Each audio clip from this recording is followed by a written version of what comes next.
अगर तुम्हें कभी लगे कि आईना तुम्हें ठीक से कॉपी नहीं कर रहा, तो उस पल वहां से निकल जाना चाहिए।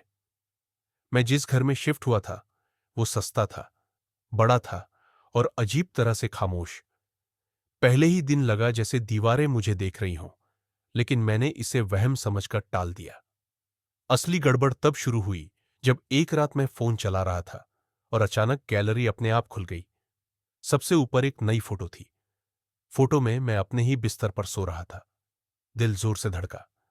मैंने चारों तरफ देखा, कमरा वैसा ही था। मैं जाग रहा था। फोन चेक किया, कैमरा परमिशन ऑफ, कोई रिकॉर्डिंग नहीं। मैंने फोटो डिलीट कर दी, लेकिन फोन लॉक करते ही वो फिर वापस आ गई, जैसे किसी ने कहा हो, इसे हटाया नहीं जा सकता। अगले कुछ दिनों में घर के आईने अजीब हरकतें करने लगे।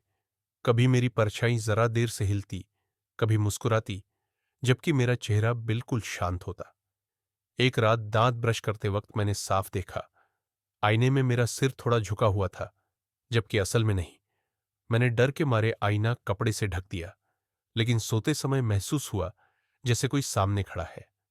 आंख खुली तो कुछ नहीं, पर फोन की स्क्रीन जली हुई थी। एक नोट लिखा था, आज बाहर ठंड है।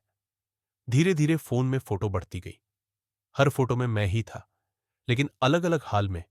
कभी दीवार को घूरता हुआ, कभी रोता हुआ, कभी ऐसे मुस्कुराता हुआ जैसे किसी ने अंदर से खाली कर दिया हो। आखिरी फोटो ने मुझे तोड़ दिया। उसमें मैं घर के बाहर खड़ा था और दरवाजे के अंदर मैं ही बैठा था, बिल्कुल शांत, बिल्कुल आराम से। उसी रात मैंने आईने से सवाल किया, तू चाहता क्या है? आईने में मेरा चेहरा मुस्कुराया, पर वो मुस्कान मेरी नहीं थी। आवाज आई, तू थक गया है।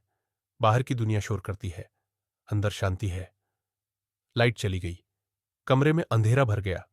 फोन हाथ से छूटकर गिरा और स्क्रीन पर आखिरी लाइन चमकी, अब अदला बदली पूरी। जब होश आया, मैं ठंडे चिकने कांच को छू रहा था। सामने कमरा था, मेरा कमरा, और उसमें कोई और घूम रहा था। मेरी चाल, मेरी आवाज, मेरा चेहरा। दरवाजा खुला, वो बाहर गया और आईने के सामने से हट गया। अब आईने में सिर्फ मैं था, अंदर। सुबह पड़ोसी बोले, तुम बदले बदले लग रहे हो। वो मुस्कुराया और मैं कांच के उस पार से देखता रहा। अब हर रात फोन में एक नई फोटो आती है। उसमें कोई और सो रहा होता है और मैं इंतजार करता हूं, कभी तो कोई इस आईने के सामने रुकेगा और मुझे भी बाहर आने का मौका मिलेगा।